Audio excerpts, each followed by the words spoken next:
Pag nasa giyera ka na talaga, ano mo yung sarili mo rin. Ikaw rin hanggat kaya mo, gawin mo ng makaya mo para hindi ka, unang-una dyan, hindi ka maubusan ng dugo, gano'n. First, wounded mo yun. Second na wounded ko na yun. Iba pa yung first, second na kung ko doon sa Basilan. Sharp nail naman yun dito. So, meron kang wounded sa Bay area, Mm. may wounded ka rin sa... Minilip pa, oo. Yun ang, Ano yung ano, kuwan mo, sir? Kung meron ka pang gera na, ano yung muntik-muntikan ka na... yung kwan, yung, di ba una, yung first encounter ko, 1980 naman, sa Basilan naman, sa parting tipo-tipo naman yun. Yung na-wounded ako nun. Binagsakan ako ng ano, ng, yung RPG nila, yung, may rifle grenade sila eh. Buti yung tinaguan kong nyog, doon tumama sa gilid. Kaya inaabot ako ng sharpnel sa dito. Ay, dito pala. Sabi ko, nung nag-retaliate ako, at dahil walang yung nasa lubong namin eh, tatlo eh, nakaganon pang baril eh. Kami nauna eh. Yun lang, hindi na tinamaan yung kwan dahil mabilis silang mag-reaction din talaga. Retaliate sila ngayon, pumutok ngayon ng kwan, nasa puno ako. Bumagsak sa akin yung ano, yung RPG nila, yung kwan. Tumama dito ko. Umuusli. Pumuputok ako. Bakit masakit? Sabi ko. Ang ginawa ko, tumiyaya ako. Pag ganun ko. Nakausli yung ano, yung sharpnel. Pag hila ko, yung balat mo, yung balat ko ganyan, sumasama eh. Hinila ko yung ano, yung sharpnel. Hindi gaano pumasok. Sabi ko eh, may anting-anting yata ako. Ayun, okay lang kasi sharpnel lang, maliit lang yan. Yan ang second encounter ko, 1980. Mga April yun, April. So, CIB ka lang din talaga? CIB pa rin. So, ang dami rin accomplishment ko sa CIB? Marami. Sa CIB, marami kaming encounter. Parang kuwan na lang. Minsan nasanay na kami sa kuwan. Gera. Ang mas matindi noon, yung makwento ko na nung inambus kami noon. Ito mo na, ano? Yung ambush namin, operation namin, continuous yun, operation 1985 na yun eh. October naman, October 1983, 1985, nasa itaas kami ng Osmeña, Zamboanga del Norte. Bumaba kami pa galing sa itaas. Automatic yan, pag nasa baba na yan, mayroon kaming marketing. Di composite na naman yon, bawat company headquarters kasama na yon. Nag-marketing ngayon, halo-halo na yon. May mga at saka ang maganda doon, tuloy-tuloy pa yung kwan namin, yung R&R namin kahit nasa bundok ka, pag nandiyan na yung kwan, aakyat na yung kwan, mga kapalit, andyan na yung kapalit mo, swapping na yon. Bumaba ngayon, may bumaba yung marketing namin. Inambus ngayon yung marketing namin. MP na nun. MP 1985, October 23 yun. 23 ang patay namin doon. 23 ang patay namin doon. No? Kuwan kami noon. Marketing lang yun. Skeleton lang naman yun ng kuwan. Ang marketing. Ang maganda doon, ang mahirap pa doon, maraming pera doon dahil nandun yung pera namin pang marketing. Pati yung kinuha nila lahat. Walang nabuhay. May nabuhay din. May mga nabuhay din. Maraming kuwan eh. Isang 6x Land Rover at saka Mini Cruiser eh. Kaya marami marketing yan eh. Papuntang Dipulog yun. Pababang Dipulog. Ang mga nabuhay doon, yung mga nag-take life na rin. Pero lahat, ang lumaban doon, 3 ranger doon na nag-hold the line doon. Sila Lit at Bayani, mga class 32 rin yata yun. Balyabar. Hindi ko matandaan yung isa. Huldi line sila. Doon sa itaas kasi yung yung kalaban nandito. Mayroon din parang kanal din kasi sa ito yung kalsada. Dito sa baba may parang kanal. Pero yung paa nila nakausli. Nakalabas eh. Kaya tinatamaan yung paa nila. Huldi line na sila doon. O ubos talaga ng bala nila. Yun yung pinaka-major casualty nyo. Yun ang casualty na worse yun. 23 ang patay doon. May wounded pa. Oh, may mga wounded pa. Yung kung inabutan nyo yung yung naging sergeant major ng DND, kabats ko yun eh. Si Guillermo. Navy yun. Daming tama yun. Kasama siya. Oo, kasama siya doon. Pagka, ang technique naman siya, kasi special forces din yun eh. Ito yung bundok, siya, nung pagtalon niya, hindi papunta doon sa baba, dumikit siya. Ang kwento niya, dumikit siya sa, tapos binaybay niya, tapos bago siya may nakahabol sa kanya na kasamaan namin na dalawa. Doon, dalawa sila. Lahat wounded na yon. Kaya, yan ang worst ng Kaya, ang sabi ko, meron naman ako ngayong sinabi ko, pininto ko kay yung provincial director ngayon ng Sibugay, na dati kong kasama, si Colonel Pangusban, siya ngayon provincial director. Sir, sabi ko, pag nag-ooperate kayo, yan ang aral sa akin eh. Pag ang tropa nandyan sa taas, nag-ooperate, at nag-stipod doon sa taas, wag kayong mag-move dyan, sir, na walang RS. Dahil MP yan, maglili yan ng ambush yan. Pag hindi clear yung damo yan, landmines at saka, ambushing kayo yan. Yan ang aral din sa operation. Pag tumatagal ka sa operation, yun ang din. Pero yung batalyon namin talaga noon, kasi malapit na sa Dipolog, kala mo clear yun eh, kalsada eh, maraming tao. Pala, yung pisteria na pala yun. Sa lahat ng naging Master, assignment o area, mas complete Ricardo's ka naman. Ano yung pinakamahirap na operation? Ay, pinakamahirap na operation? Lahat, mahirap lahat sa amin kasi ang umpisa ng operation namin is initial 7 days. Yung sabi mo initial 7 days, umaabot ng 3 buwan bago kayo bumaba. Tuloy-tuloy yun. Tapos after 7 days na naman, another 7 days na naman nun. Kaya yung batalyon namin, meron kami sariling chinso. Kaya kahit bundok talaga, Virgin Forest yan, naglalaging kami para magkakaroon kami ng helipad ng chopper doon sa taas. In 19, na-assign na ako sa, na-merge na ng PNP na. Na-absorb na ako ng PNP, 2000 to. Lahat ng mga PC at saka INP, binuo nila ngayon yan na PNP. So, kami mga PC, na-absorb kami ngayon sa PNP, 1990. Ang hindi ko makalimutan sa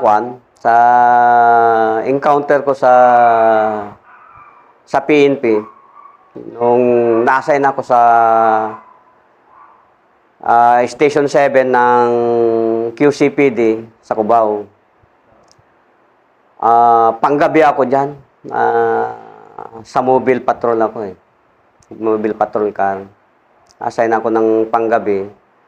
6 to 6 yan. 6 ng gabi hanggang 6 ng umaga. Paano, Mr. P? Para kali yan. Nung na-assign ako sa estasyon, magre-report ako dyan. Kasi panggabi ako. November 25, 2002.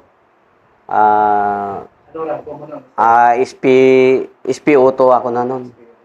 It considered a staff sergeant nun. mo sa station? Ako yung sa mobile patrol, ako ang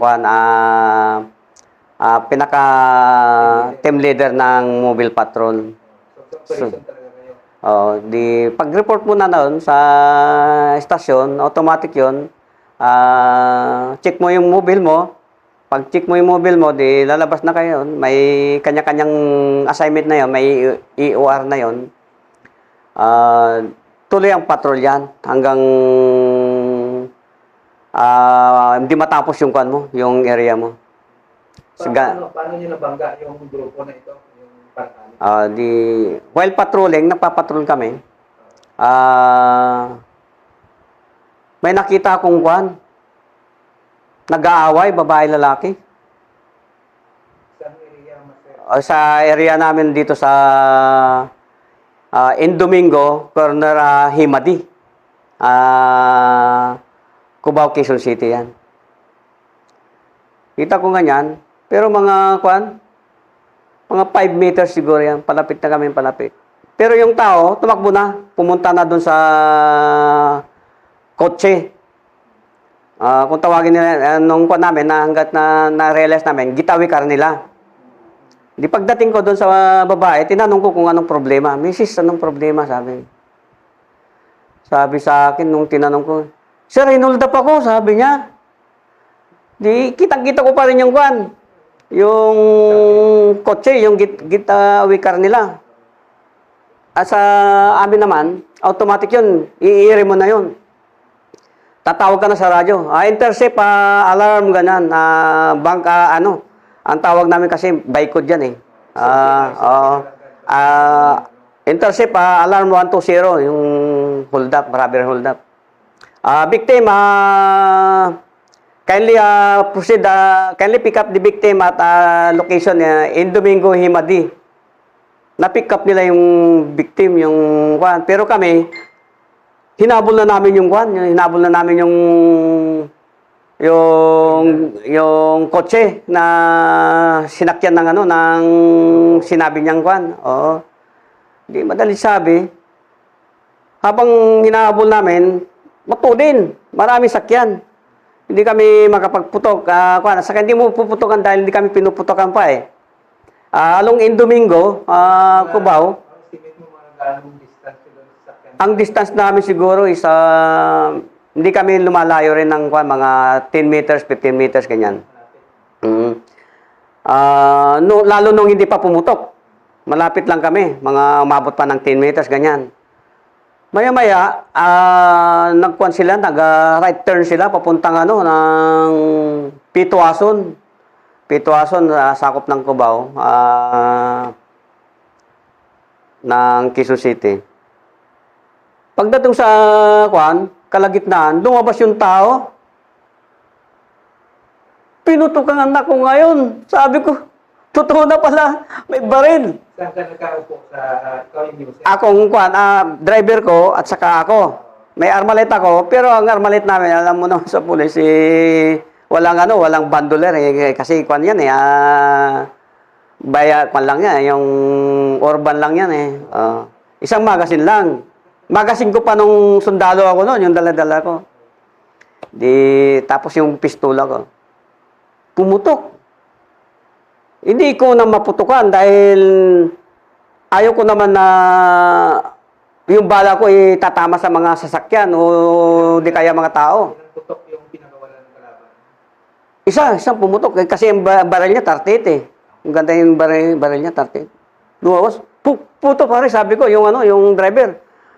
Magaling din yung driver ko dahil ito yung kotse nila, maraming sakyan dito, hindi niya inilalabas doon, yung sa tao. Itinatago niya para hindi kami mahagip. Dire-diretso kami yon. Malapit na kami sa EDSA. Yung EDSA kasi, EDSA corner Pituason, mayroon kami headquarters dyan. Yan yung pinaka-headquarters namin ng police station, ng Station 7. Nagpakawala ako ngayon doon ng putok. Pero hindi ko tinama dahil hindi ako sigurado. Oo, putok. Bag. Pero tuloy ang radyo ko. 600, this is a QC22 kasi mobile ko noon Alright, sabi niya. Kindly monitor this is a QC22. Going to along EDSA, going to Makati.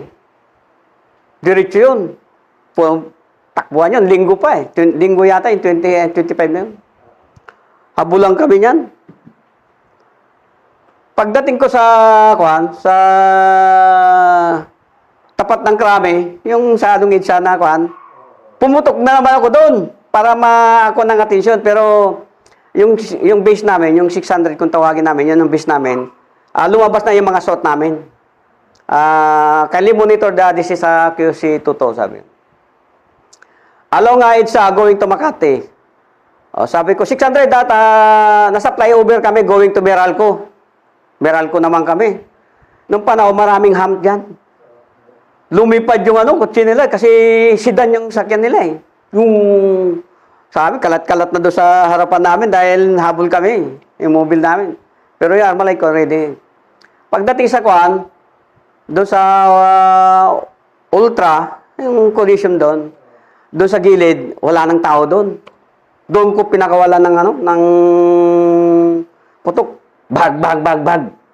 Ayaw niyong pahuli kasi pinutukan na kami.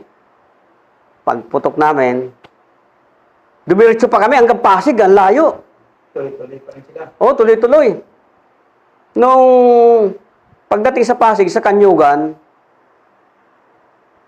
winawala kami, pinipilit na winawala kami. Hinahabol pa rin namin yon. Nakadalawang ikot kami doon. Nung nakadalawang ikot nung barangay na yon, sa Kanyugan na yon, bumangga sila ngayon sa puno ng ng Meralco. Bang! Doon, numinto. Pero ako, 600, tinagalog ko na, bumangga na yung sakyan nila sa Meralco. Pero yung SWAT, hindi nakasalubong, hindi kami malocate eh. Oo, nawawala. Pero malapit na sila sa Kanyugan. Kasi sabi ko, along Kanyugan kami. Bumangga. Pag bumaba yung driver ko. Pag nawala yung mga tao, tatlo sila eh. Namatay yung isa. Tinamaan ko sa ulo. Kaya nandito sa, Ilan kayong kasama sa bigwal niyo? Dalawa lang kami. Driver at saka ikaw? Oo, driver at saka ako. Habol lang kami. Tapos umire yung district director namin ay sa General Castro noong panahon. Tinanong ngayon doon sa base namin. 600 QC22, direct na kami ang tawagan. Hindi na kami dumadaan sa base namin, yung Station 7. Yung 607 namin, hindi na ako dumadaan. Direct na kami. Who is the crew of QC22, sabi. SPO Tutak Dol, sir, and PO3 Amar. Narinig nila yung Kanyugan, hindi kami malukit kasi barangay yun eh. Nag-recover nga yung kasama ko, pero nakaganon ako. At daming baril, may baril lahat may baril sila lahat. Yung namatay, yung driver, at saka yung nasa likod. Pero yung dalawa, dumapa sa ilalim. Hindi na lumaban. Pero ang dami ng tao, hindi na ma-finish na yun. Sabi ng mga taga-Pasig, kasi nakita nila yung mobile namin, QCPD. Ba't nakarating kami doon? Kasi hindi namin area yun. Pero akala siguro ng kalaban, marami din kayo. Oo. Pero dalawa lang pala kayo. Oo, dalawa lang kami, may Armalite. Doon nila makikita na, nung nag-report ako ngayon sa na-recover. So, nangyari ko, Master, pinahiran mo talaga pagka-ranger mo doon? Nung nag-report ako, kasi nasa pulis ako noon. Doon kayo, sabi ko, wala ito wala sa Eminilip ito. Kasi nakasakay kami. Samantalang sa Armed Forces, sa sundalo nun, puros lakad yan. Nung nasa pulis ako, sa hirap ko, sabi ko wala pang kalahati sa hirap ko sa sundalo sa pulis. Kaya, pag nagtrabaho ko talaga, yun ang panlaban ko lagi na kaya ko to. Oo. Doon na lang nakita ngayon. Kasi uniforme ko lagi, may tabak yan. Mawala lahat ng kurkurantong yan, may tabak yan. Tapos nung interview ako, ayaw ko magpa-interview eh. Ayaw ko magpa-interview. Sabi ng mga media pa noon, Very humble daw kami ng mga pulis na dalawa. Hindi kami nagpapa-interview. Sabi ko, kausapin nyo na lang yung station commander namin. At nandun naman yung investigador sa crime scene. Kita naman, may victim. Recover yung yung ninakaw ng mga kwan. Yung... Mahirap yung master kung magpa-interview ka kasi isang linggo ka doon sa media, nakabalang drive mo ka. Di... Ano na yon na interview ako, pinag-report ako ng yung ng district director namin, si General Castro. Kaya forme ako. Ranger pala to eh. Kaya pala matapang, Ranger pala to eh, sabi. Anong class ka? Sabi sa akin, kagandang tanong. Class 54 ako, sir. Saan ka nag-take? Sa Ulo-Sulo, sir. Sabi. Doon siya Wala nang daming tanong. Oo. Ayun naman hindi ko makalimutan yun. Yun ang pinakaganda naman sa pulis noon. Ang habol ko lang sana naman doon noon is one rank higher sana. Ang naibigay lang sa akin dyan noon yung award lang na kagalingan. Kagalingan sa amin kasi yung triple M sa atin. Kagalingan, no. Natapos inano nila ako ng Best Policeman of the Year ng 2000 pa na. Ayun yung accomplishment mo. Oo. Yung Best Policeman. Oo. Buong Quezon City or buong Quezon City na. Sa buong Quezon City, ako naging Peace Policeman ng 2000 na. National yata yan. National. Local. Buong Quezon City. Quezon City lang, oo. buong Quezon City. Buong NCR na yon. NCR na yun. Kinuha pa ko sa NCR eh. Kasi yung NCR, maraming kuha ng NCR na yan eh. Maraming sinasakupan yan eh. Mayroon yung Manila, Spanish, gano'n. Calaucan, ganyan. Basta NCR yung mga sakop ng kuha. Yung NCR, National Capital Region Command. Kami naman eh, yung Quezon City Police naman. Yun ang worst ng kuha ko. Yung kuha na yun, isa kuha ng Parakali yan. Grupo ng Parakali. Yung nakalaban namin na yan. So yung grupo na yun, Master, mga pan yun, yun yung mga leader nila.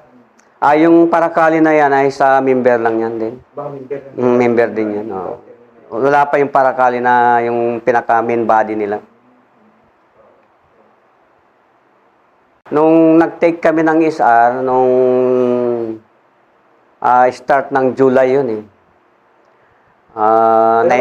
Prior nun, Master, prior nung training mo, ano ba yung motivation mo bakit nag-pursige kang mag-training ng Ranger? May mga motivation mo ba? Sino yung mga inspirasyon mo bakit ka nag-Ranger? Bago ako nag-take ng Ranger talaga ay talagang proud ako ng Ranger. Talagang makita ko kasi yung sabi ko noon na pag-report ko 1979, pagbaba namin sa Awang Airport, may mga pumuputok doon. Mga Ranger pala. Training, continuous yung training nila. So doon ka nagka-interest na tapos pag-report namin sa kumpanya, marami na ring Ranger doon sa amin. Yun ang kung baga sa kwan buo ang loob. Buo ang loob ang Ranger talaga pag nag-take ka ng Ranger. Kasi pag hindi buo ang loob mo, talaga sa training pa lang, mababack out ka na. Talagang sa hirap. Yung sabi nga, determination. Talagang hindi mo makakuha yung determination mo na makapag-graduate. Talagang baback out ka talaga dahil sa hirap ng training. So, pero doon ka na sa training center, doon na kayo nag-umpisa na kayo yung mga pwede mo ba ma-impart yung mga buhay mo doon sa training school na? ang hindi ko makalimutan yun, nung doon sa parteng Gandasuli, ibang makahiya doon lampas tao yung kulay green. Pero naka-enroll naman kami. Naka-complete uniform kami. Nung sabi ng instructor namin, mga AI namin drop, Tinang kami, drop ka doon sa ano, makahiyan, lalaki. Ay, kung ayaw nyo, umuwi na kayo. O, tagulong kami doon. Sa, kwan, sa makahiya na yun. Nawala yung makahiya na yun. Nawala matinik yun. Kasama namin kasi yung ganda suli na yan. Tapos, nung kwan, reception namin na yun, hindi ko naman ano sarili ko sa enlisted ako. Kasama ko mga PMA, dalawa. Gumugulong lahat. Ilan ba kayong pinadala sa CIB nung Master? One team din kami. 7 kayo. Mm. Yung ilang officer, Master? Isang opisyal. Si Lieutenant Aloba, tapos ako. Ilan kayong nag-graduate, Master? Na isang kwan namin, na RTO namin doon. Tapos yung isa, namatay, kabats ko. Kasi nung araw, walang recycle, yung RTO talaga, no? Hindi, nag-recycle yung isa. O, kaya naabot ng 58 siya. Yung si Garcia, na-recycle siya. Doon ko nakita yung, once na nagkuhan ka sa Ranger talaga, nag-violate ka, ma-RTO ka talaga. Tapos na dismission namin eh. Pagdating namin sa kuan nung dismission namin Doon kayo sa hulong ng Christmas. kuan sa Mount Matangis eh. Namatayan kami doon ng dalawa. May mga kwanti kayo, may recover din kayo doon. Marami kaming recover may bar pa kaming recover eh. Kasi kasama pa yung kuan namin eh, kasama pa yung course director namin under Lieutenant Sumagay at that time. Class 80 yata yun ng PME. Pwede mo ba mo ikwento Master, yung encounter nyo doon sa Tangumite nyo? Yung Tangumite namin yan, yung dismission namin yan, nag-move kami ng hapon, papuntang objective na sa... Prior ba ng movement nyo, may nag-briefing kayo? Anong... briefing na yan, no? Briefing yan. Doon, sinabi sa inyo kung ilan yung kalaban nyo, anong strength nila. Oo, kung yan. Briefing dyan, nag-briefing kami. Sama yung, lahat kami doon. Nandun yung official namin, yung team leader namin. Briefing. Ito, papasukin natin ito. At marami na kaming karanasan dyan. At lahat ng kwan dyan, A1 impulat dyan. Maraming kwan dyan. Paglalaroan kayo dyan ng mga eminilip dyan. Eminilip pa ng panahon. So doon sa briefing, ilan yung kalaban na alam nyo na sinabi sa inyo? Kwan dyan. Pag nag-estimate sila dyan, sabi nila 100, ganyan. 100 dyan. Kaya nung nag-move kami, na briefing, tapos Ilan na. commander yung Dalawa yan eh. Dalawa yung commander nila doon, dalawang grupo yan. Kaya ang ginawa, yung class namin, isa dalawang section. Hinati lang. Yung mga kwan naman, yung EI namin, pinaghati din. Pero doon ka mga kwan, pati EI namin, course director namin, kasama sa dismission namin. kasama nung araw? Kasama si Lieutenant Taso Magaysay. Kaya, sa dismission namin. Pero yung Master, paborito mong instructor mo? Ang paborito kong makulit talaga nun si Dalos maliit taga-kwan. Pero friend ko ngayon sa Facebook Pagsabi niya lang, walang upuan, pag-exercise ganyan. Alam mo naman sa Hulo, walang mga facilities, walang kwan. Gusto niyang upuan, hanap kayo ng nyug. ng nyug. Ayun ang upuan niya. Pag sinabi niyang, another, alam mo ng mga taga-bagay. Hindi nakasama. Kay Kwang kami, kay Sergeant Tudlong kami noon napunta. Paano nyo na-encounter yung kalaban, Master? Paano nyo na-encounter? Di, move na kami. Gabi, night movement. Tapos doon sa taas, may mosque. Andun na sila, yung mga baril nila, kasandan. Naupihan na ninyo? Oo. Hindi nila maramdaman kasi ranger po. Ginapang namin, ginapang. Estudyante pa, siyempre, pag estudyante ka, lalong kwan ka lalong maingat ka dahil nandyan yung kwan mo, nandyan yung EA mo, mamaya, mabiolate ka dyan, RTO ka. Kaya, ingat ka doon, lahat ng SOP talagang gagawin mo. Gapang yan. Yun lang, nung nagkaputukan, minalas yung dalawa sa amin. Tinamaan. Oo, tinamaan. Hindi wounded talaga namatay. Isang kabats ko. First burst sila, Master? Oo, isang burst yun. Naka-low crawl sila eh. Naka-low crawl kami. So, naunahan kayo o naunahan sila? Hindi, kami, pagputok kasi hindi dumapa eh. Dire-diretso pa ng kwan pagputok ganyan kasi yung kwan may tumakbo na eh. Pero wala pang pumuputok. Nung Compromise na. na-compromise na, nakaputukan, nakapag-retaliate na kami, pero sila, yung kasama namin na kabats ko, sumalangit ang kaluluwa nun, tinamaan, dibdib pa. So, pakal talaga. Mm. So, doon na yung putukan na malakasan. Yun lang naman kagandahan sa atin sa ISR nang galing sa batalyon, pag magtika ng ISR, tested na rin kami, galing na rin sa gera kami. Hindi galing na, halimbawa, recruit ka, diretso ka sa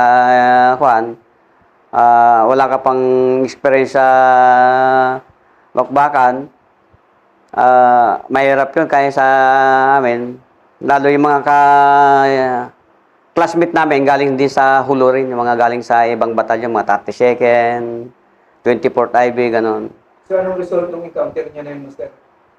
Yung result noon ay maganda, naka-recover kami ng baril, isang bar at saka garan. Tapos nung tuloy yung namin doon, yung clearing namin. Nung na-clear na yon at wala na rin yung mga kalaban, bumaba na kami. Wala kang iya lang. Kia, dalawa. Walang wiya, walang wounded. Sa Oh. kalaban ng Master, Ang kalaban, mabilis silang mag-recover ng kasama nila. Hindi sila nag-iiwan kahit maiwan yung baril o yung kalaban, hindi nila kuha. Palagay ko siguro yung mga kuha nila, mga buhay pa mga iba. Pero palagay ko yung naiwan na baril nila doon, yung kuha, yung hindi nila nadampot na nung pagkaputukan na. So, mga ilang oras na yung encounter mo doon, Master? Matagal-tagal din. Hanggat di pa umakyat yung EPC namin eh. Galing sa division eh. Kasi yung gradual lang yan eh. Nasa paanan lang kami ng tumatangis yan. Nakakakyat pa ng yan, ng EPC yan. Matagal yan, umabot kami ng Bago pumutok ang araw, yun, nakaputukan na. Umabot kami siguro hanggang ang pinakamatagal na pupukan namin siguro is 1 hour. Tapos siguro mga alas 10 ng umaga na.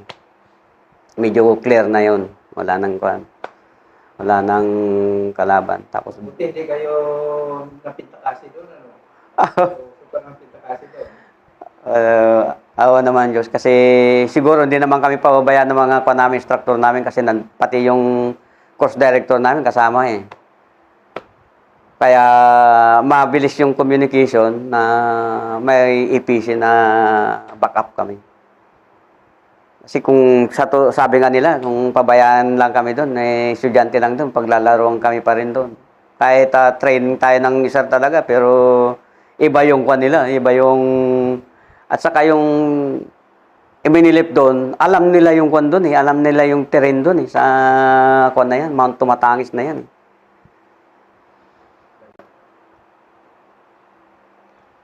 Master, sa tagal mo sa almost 37 years ka sa servisyo bago ka nag-retire, ano ang mensahe mo, Master, sa mga kabataan na gusto magserbisyo sa bayan natin, sa mga hinaharap, yung mga magandang ma-impart mo sa kanila?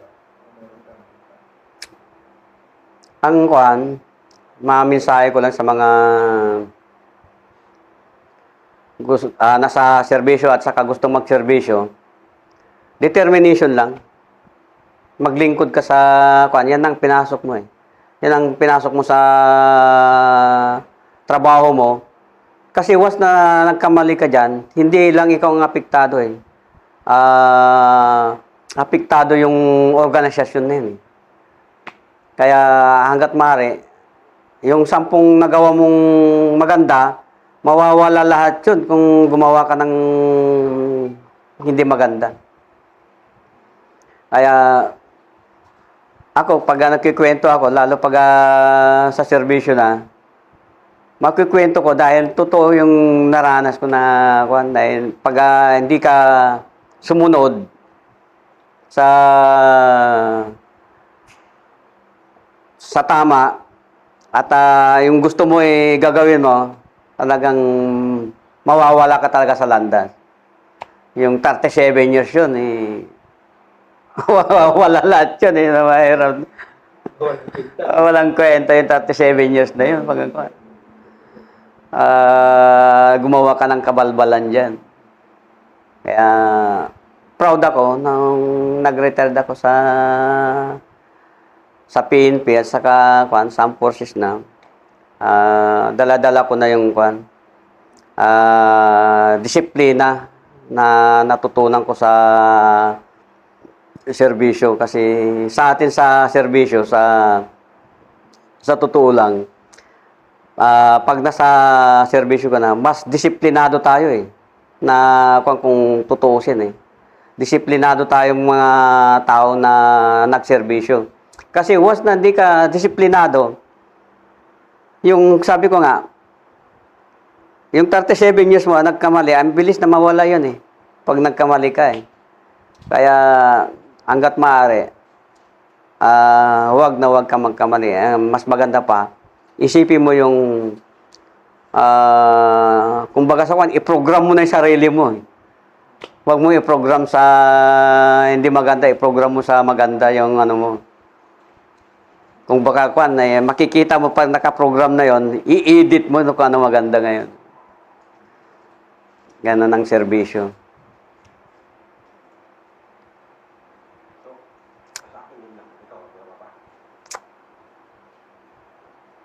Sir, yun lang sa amin mo, sir. Alis kung may gusto kang sabihin, gusto kong idagdag, kung ano sana. Ang sabihin sa? Baka may dagdag ka pa, Master. Baka may dagdag ka pa. Okay. Okay na. Rangers, lead the way. Ranger, lead the way. Thank you.